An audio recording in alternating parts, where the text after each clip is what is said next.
اعوذ باللہ من الشیطان الرجیم بسم اللہ الرحمن الرحیم ربی یسر ولا تعسر وتمم بالخیر۔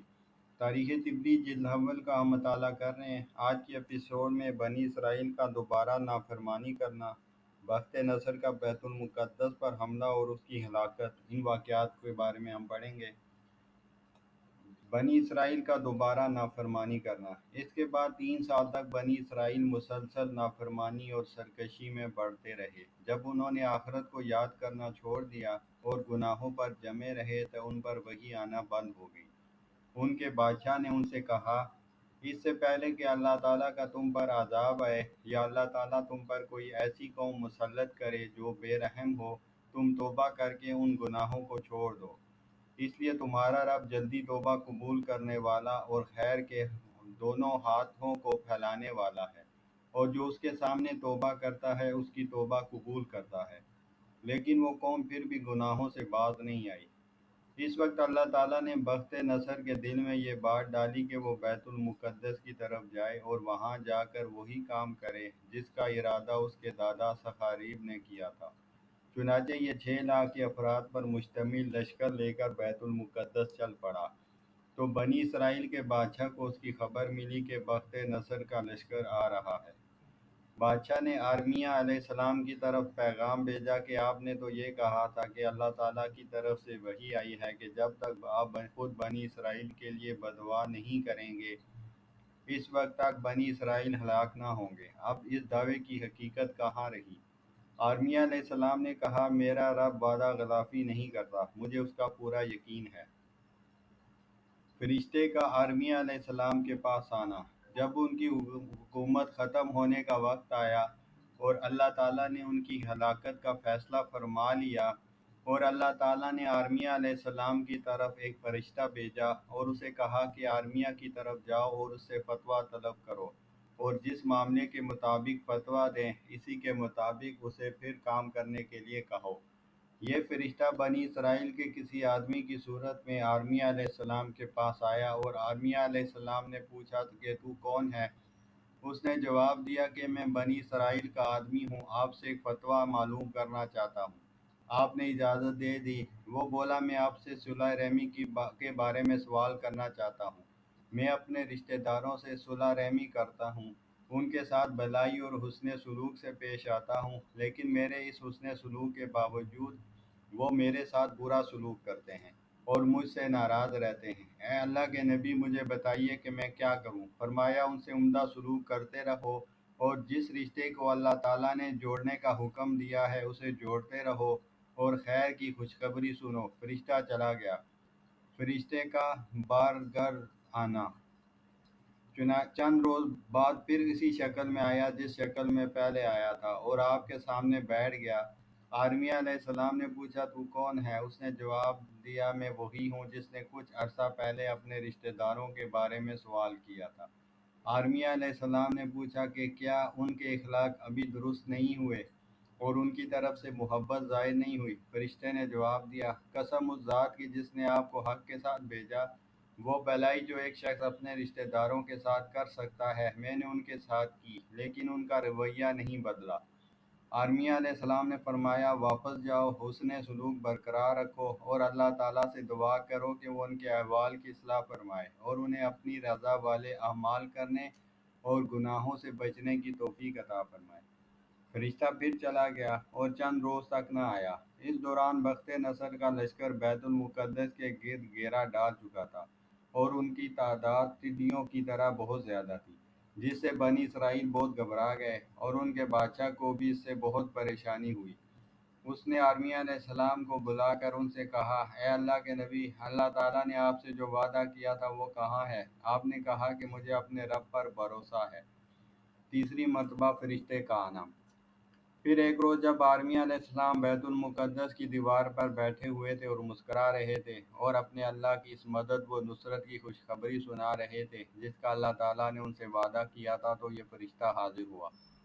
ارمیہ علیہ السلام نے اس سے پوچھا، آپ کون ہیں؟ تو اس نے جواب دیا کہ میں وہی شخص ہوں کہ جس نے پہلے 2 مرتبہ اپنے رشتہ داروں کے بارے میں سوال کیا تھا۔ ارمیہ علیہ السلام نے پوچھا، کیا ان کے رویے میں ابھی تبدیلی نہیں آئی؟ فرشتے نے عرض کیا، اے اللہ کے نبی، اس سے پہلے مجھے ان کی طرف سے جتنی تکلیفیں بھی پہنچی میں نے ان پر صبر کیا، لیکن اس کے باوجود وہ مجھ سے نالا رہے، آج وہ ایسے کام کر رہے ہیں جن سے اللہ تعالیٰ ناراض ہوتے ہیں۔ اللہ کے نبی نے پوچھا، تو نے ان کو کیا عمل کرتے دیکھا ہے جن پر اللہ تعالیٰ ناراض ہوتا ہے؟ اے کاش کہ وہ برے عمل نہ کرتے، اس سے پہلے تو میں صبر کرتا رہا، لیکن آج مجھے غصہ آ گیا۔ میں آپ کی خدمت میں ان کے حالات بیان کرنے کے لیے حاضر ہوا ہوں، اور اس میں اللہ کا واسطہ دے کر بیان کرتا ہوں جس نے آپ کو حق کے ساتھ مبعوث کیا۔ آپ ان کے خلاف بدعا کریں کہ اللہ تعالیٰ ان کو ہلاک کر دے۔ اس وقت آرمیہ علیہ السلام نے یہ دعا کی، اے اللہ، آسمانوں و زمین کو پیدا کرنے والے، اگر وہ لوگ حق اور راہ راست پر ہیں تو انہیں باقی رکھ، اور اگر ایسے عمل کر رہے ہیں جن سے تو ناراض ہوتا ہے تو انہیں ہلاک کر دے۔ بجلی کی کڑک۔ جب آرمیہ علیہ السلام کے منہ سے یہ نکلا تو آسمان پر کڑک دار بجلی آئی، جس سے قربانی کی جگہ پر آگ بجھ گئی۔ اس کے ساتوں دروازے زمین میں دھس گئے۔ جب آرمیہ علیہ السلام نے یہ منظر دیکھا تو رو پڑے اور اپنے کپڑے پھاڑ ڈالے اور اپنے اوپر مٹی ڈالنے لگے، اور اللہ تعالیٰ سے عرض کیا، اے آسمانوں کے بنانے والے، اے ارحم الراحمین، اب وہ وعدہ کہاں گیا جو آپ نے مجھ سے کیا تھا؟ آواز آئی، اے آرمیہ، اس قوم پر یہ عذاب اس فتوے کی وجہ سے آیا جو تو نے ہمارے قاصد کو دیا تھا۔ اس وقت آپ کو یقین ہو گیا کہ وہ آنے والا شخص جس نے 3 مرتبہ سوال کیا تھا وہ فرشتہ تھا جو اللہ کی طرف سے بھیجا گیا تھا۔ بخت نصر کا بیت المقدس کو ویران کرنا۔ آرمیہ علیہ السلام وہاں سے بھاگ کر جنگل میں چلے گئے۔ اس کے بعد بخت نصر نے حملہ کیا، شام کو رون ڈالا اور بنی اسرائیل کا قتل عام کیا اور بیت المقدس کو ویران کیا۔ پھر اپنے فوجیوں کو حکم دیا کہ ہر شخص اپنی ڈال میں مٹی بھر کر بیت المقدس میں ڈال دے۔ چنانچہ انہوں نے ایسا ہی کیا اور بیت المقدس مٹی سے بھر گیا۔ پھر بخت نصر بابل واپس آ گیا اور اپنے ساتھ بنی اسرائیل کے قیدیوں کو بھی لے آیا۔ وہاں آ کر ایک جگہ جمع کیا، اس نے ان میں سے 1 لاکھ بچوں کو منتخب کر لیا۔ بنی اسرائیل کے بچوں کو بخت نصر کے سرداروں کا آپس میں بانٹ لینا۔ اس کے بعد جب مال غنیمت نکالا گیا تو بخت نصر تقسیم کرنے لگا تو اس کے ساتھ جنگ میں شریر سرداروں نے کہا کہ اے بادشاہ، سارا مال غنیمت آپ لے جائیں اور ان بچوں کو ہمارے درمیان تقسیم کر دیں۔ بخت نصر نے ان کی بات مان لی اور بچے ان کے درمیان تقسیم کر دیے۔ ہر آدمی کو 4 4 بچے ملے۔ انہیں بچوں میں دانیال علیہ السلام، حنانیہ علیہ السلام، عزاریہ علیہ السلام اور میشائیل علیہ السلام شامل تھے۔ ان کے علاوہ داؤد علیہ السلام کی اولاد میں سے 7,000 بچے تھے۔ یوسف علیہ السلام کی نسل سے 11,000 بچے تھے۔ اشرا بن یعقوب کی نسل سے 8,000 بچے، زپالون بن یعقوب علیہ السلام کی نسل سے 14,000، روبیل کی اولاد میں سے 4,000، یہودا کی نسل میں سے 4,000 بچے شامل تھے، اور بقیہ بنی اسرائیل کے دوسرے خاندانوں کے بچے تھے۔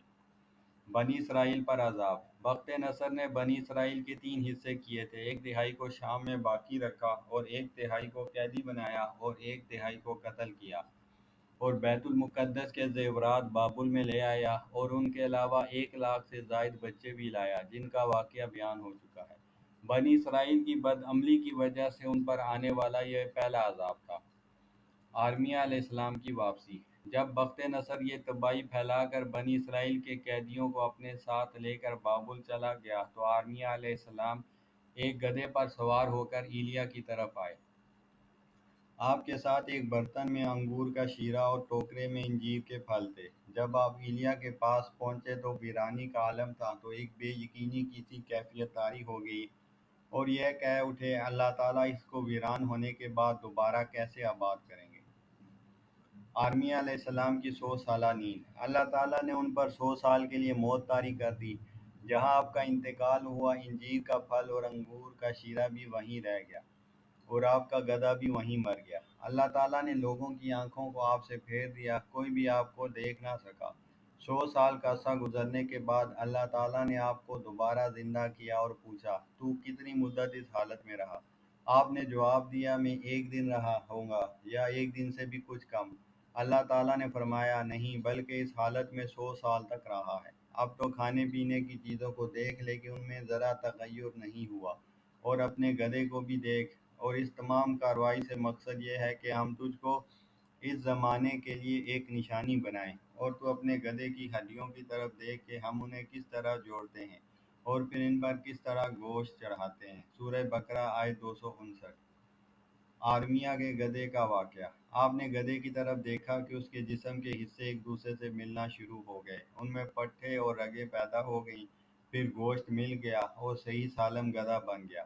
پھر اس میں روح ڈالی گئی اور پھر وہ کھڑا ہو کر آوازیں نکالنے لگا، اور پھر آپ نے انجیر کا پھل اور انگور کے شیرے کو کی طرف دیکھا تو وہ اس حالت میں تھے، ان میں کوئی تبدیلی نہیں آئی تھی۔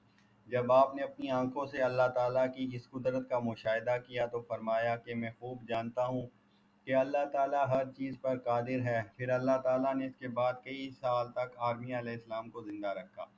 بخت نصر کا بچوں سے تعبیر بتانے کا مطالبہ۔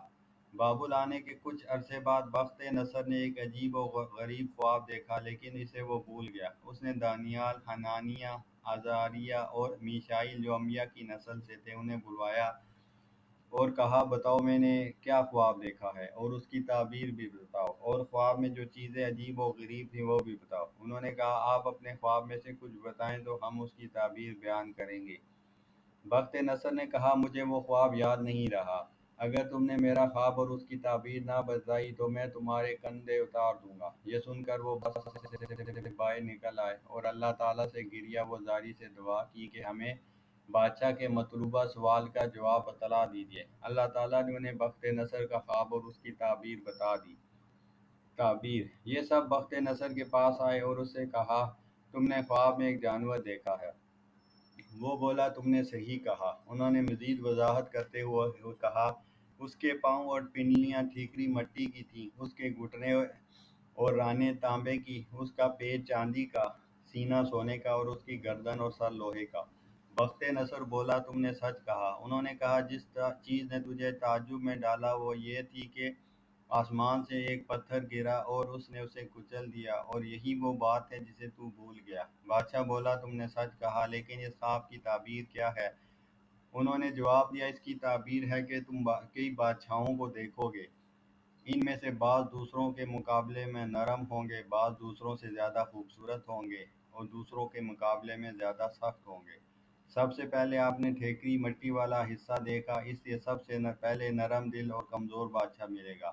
اس کے بعد تانبے والا اس سے بہتر بادشاہ کی طرف اشارہ کر رہا ہے، اس کے اوپر چاندی اس سے زیادہ خوبصورت بادشاہ کی طرف، اور اس کے بعد سونا اس سے بھی زیادہ خوبصورت بادشاہ کی طرف اشارہ کر رہا ہے، اور اس کے بعد لوہے کا حصہ سخت دل بادشاہ ہے جو پہلے تمام بادشاہوں سے زیادہ سخت و طاقتور ہوگا، اور جو چٹان آ کر ان پر گری وہ اللہ کا نبی ہوگا جسے اللہ تعالیٰ مبعوث کریں گے۔ وہ ان سب کو کچل ڈالے گا اور پھر سارے معاملات اس کے ہاتھوں میں آ جائیں گے۔ بچوں کا قتل۔ اہل بابل نے یہ تفصیل سن کر بخت نصر سے کہا آپ ان بچوں کو دیکھتے نہیں جن کے بارے میں ہم نے آپ سے سوال کیا اور آپ نے وہ ہمیں دے دیے؟ اللہ کی قسم ان کے آنے کے بعد ہماری عورتیں ہم سے کافی قدر اجنبی ہو چکی ہیں، اور ہم یہ سمجھتے ہیں کہ وہ ان کی وجہ سے حاملہ ہو چکی ہیں۔ ان عورتوں نے اپنی توجہ ان لڑکوں کی طرف پھیر دی اور اس لیے ان کو یہاں سے نکال دو یا قتل کر دو۔ بادشاہ نے کہا تم جو معاملہ کرنا چاہو تمہیں اس کی اجازت ہے، اور جو انہیں قتل کرنا چاہے اسے بھی اجازت ہے۔ لوگ انہیں قتل کرنے کے لیے قتل گاہ کی طرف لے گئے۔ جب اس کے قریب پہنچے تو ان بچوں نے کہا اے اللہ ہمیں کس جرم کے بغیر اس مصیبت کا سامنا کرنا پڑا ہے۔ اللہ تعالیٰ کی رحمت کو ان پر جوش آیا اور اللہ تعالیٰ نے ان سے وعدہ کیا کہ قتل ہونے کے بعد وہ انہیں ضرور زندہ کرے گا۔ چنانچہ انہوں نے سب بچوں کو قتل کر دیا سوائے ان بچوں کے جن کو باقی رکھنے کا بخت نصر نے حکم دیا تھا، اور بخت نصر نے 4 لڑکوں دانیال، حنانیہ، عزاریہ اور میشائیل کے باقی رکھنے کا حکم دیا۔ بخت نصر کی تباہی۔ پھر اللہ رب العزت نے جب بخت نصر کو ہلاک کرنے کا ارادہ کیا تو اس کی یہ صورت فرمائی کہ ایک روز بخت نصر نے اسرائیلیوں کو بلا کر ان سے کہا کیا تمہیں معلوم ہے کہ میں نے جس گھر کو ویران کیا وہ کس کا گھر تھا، اور جن لوگوں کو میں نے قتل کیا وہ کون لوگ تھے؟ لوگوں نے جواب دیا یہ اللہ کا گھر اور مساجد میں سے ایک مسجد تھی، اور جن لوگوں کو قتل کیا وہ انبیاء کی اولاد تھے۔ جب انہوں نے گناہ کیے، ظلم کیا اور حد سے بڑھ گئے تو اللہ تعالیٰ نے تجھے ان پر مسلط کر دیا۔ حالانکہ ان کا پروردگار آسمان و زمین کا بنانے والا اور تمام مخلوقات کو پیدا کرنے والا ہے۔ وہ عزت دینے والا اور چھیننے والا ہے۔ جب انہوں نے ناپسندیدہ اعمال کیے تو اللہ تعالیٰ نے انہیں قتل کر دیا۔ بخت نصر پر عذاب الہی۔ بخت نصر کہنے لگا مجھے بتاؤ کہ بلند آسمانوں میں کس کی حکومت ہے، اگر میں اس سے واقف ہوں تو اسے قتل کر کے وہاں اپنی حکومت کر لوں گا، کیونکہ زمین والوں سے تو میں فارغ ہو چکا ہوں۔ لوگوں نے جواب دیا کہ آپ کے اندر اتنی طاقت نہیں اور نہ ہی مخلوقات میں سے کسی کے اندر یہ طاقت ہے کہ وہ آسمان والے سے مقابلہ کرے۔ بخت نصر بولا تم میری بات کا جواب دو ورنہ میں تمہیں قتل کر دوں گا۔ یہ سن کر وہ رونے لگے اور آوازاری کرنے لگے۔ اللہ تعالیٰ نے اپنی قدرت کا مظاہرہ فرمایا اور ایک مکھی بھیجی جو اس کے ناک سے ہوتی ہوئی دماغ تک پہنچ گئی۔ وہاں جا کر اس کے دماغ کی رگ کو کاٹ دیا، جس کی وجہ سے نہ اسے قرار آتا اور نہ چین ملتا، ہر وقت سر درد رہتا تھا، یہاں تک کہ اس کے مستقل درد کی وجہ سے جب وہ زندگی سے نا امید ہو گیا اور موت نظر آنے لگی تو اس نے اپنے خاص آدمیوں سے کہا جب میرا انتقال ہو جائے تو میرے سر کو پھاڑ کر دیکھنا کہ مجھے کس چیز نے قتل کیا۔ اس کی موت کے بعد لوگوں نے اس کے سر کو پھاڑ کر دیکھا کہ ایک کاٹنے والی مکھی تھی جس نے دماغ کی رت کو کاٹ دیا تھا، جس سے اللہ تعالیٰ کی قدرت لوگوں پر ظاہر ہو گئی۔